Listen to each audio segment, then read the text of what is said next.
सबसे बड़ी खबर की कोलकाता केस में मृतक लेडी डॉक्टर के माता पिता की इंसाफ की दरकार है। उनका बयान आपको सुनाएंगे, लेकिन पहले इस वक्त की सबसे बड़ी खबर। आरजीकर अस्पताल के पूर्व प्रिंसिपल संदीप घोष से लगातार चौथे दिन सीबीआई की पूछताछ जारी है।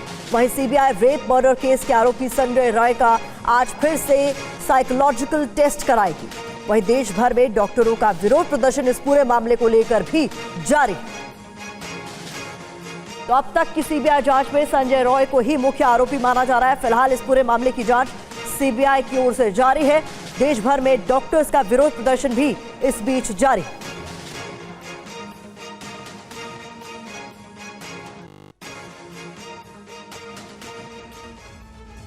तो कोलकाता रेप मर्डर केस में सीबीआई की जांच आखिरकार कहां तक पहुंची है, ये बड़ा सवाल है और इसका जवाब आपके सामने हम रख देते हैं। बता दें कि अभी तक की जो जांच इस पूरे मामले को लेकर हुई है उसमें मुख्य आरोपी संजय रॉय को ही माना जा रहा है। संजय रॉय के बयानों पर अभी भी कई तरह के शक है सीबीआई की टीम को। सच जानने के लिए उसका साइको एनालिसिस टेस्ट हो रहा है और इसके अलावा सबूत जुटाने के लिए घटनास्थल की 3D मैपिंग भी की जा रही है। कोलकाता पुलिस के सामने आरोपी के कबूलनामे की जांच भी जारी है। साथ ही साथ अस्पताल के सीसीटीवी फुटेज की भी जांच की जा रही है ताकि मामले का सच सामने आ सके। प्रिंसिपल संदीप घोष के कॉल डिटेल को खंगाला जा रहा है और उसकी जांच भी की जा रही है। इसके अलावा आपके लिए समझना जरूरी है कि आरोपी संजय रॉय के खिलाफ सबूत अब तक क्या क्या सामने आए हैं। तो बता दें, एक एक कर वो सबूत आपके सामने हम भी रख दें। वारदात के बाद अस्पताल से बाहर निकलता हुआ संजय रॉय को देखा गया है, ये एक महत्वपूर्ण डिटेल है। इसके अलावा वारदात के वक्त सेमिनार हॉल में आते जाते उसे देखा गया सीसीटीवी में।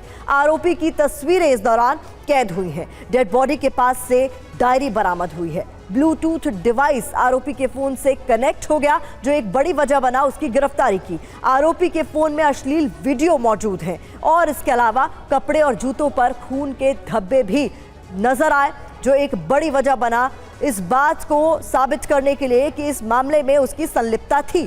कोलकाता रेप मर्डर केस पर पश्चिम बंगाल के राज्यपाल सीवी आनंद बोस बोले, बंगाल में महिलाएं सुरक्षित नहीं है। मौजूदा सरकार ने महिलाओं को निराश किया। महिलाएं यहां के गुंडों से डरती हैं। Bengal is not a place safe for women. Bengal has failed its women, not Bengal society. The present government of Bengal has failed the women folk. Bengal should again be brought back to its pristine glory, where women had their own respectable place in society. That has been lost. They are scared. They are scared of gundas. This has been created by a government which is insensitive to this issue. You know, we take pride in the fact, yatra naryastu pujyanti, ramante tatra devata. Where women are honored, there the gods rejoice. But unfortunately, in Bengal, the government has ensured that women have no protection. तो कोलकाता में trainee doctor के साथ rape murder case में आज के बड़े updates क्या कुछ है वो भी आपके सामने हम जल्दी से रख देते हैं। बता दें आपको, इस पूरे मामले में सीबीआई की जांच जारी है। ऐसे में आरोपी संजय रॉय का आज भी साइको एनालिसिस टेस्ट किया जाएगा। आज भी हमने इसलिए कहा क्योंकि इससे पहले भी उसका साइको एनालिसिस टेस्ट किया, जो कि करीब 4 घंटे चला। पूर्व प्रिंसिपल से लगातार चौथे दिन इस पूरे मामले को लेकर पूछताछ की जाएगी।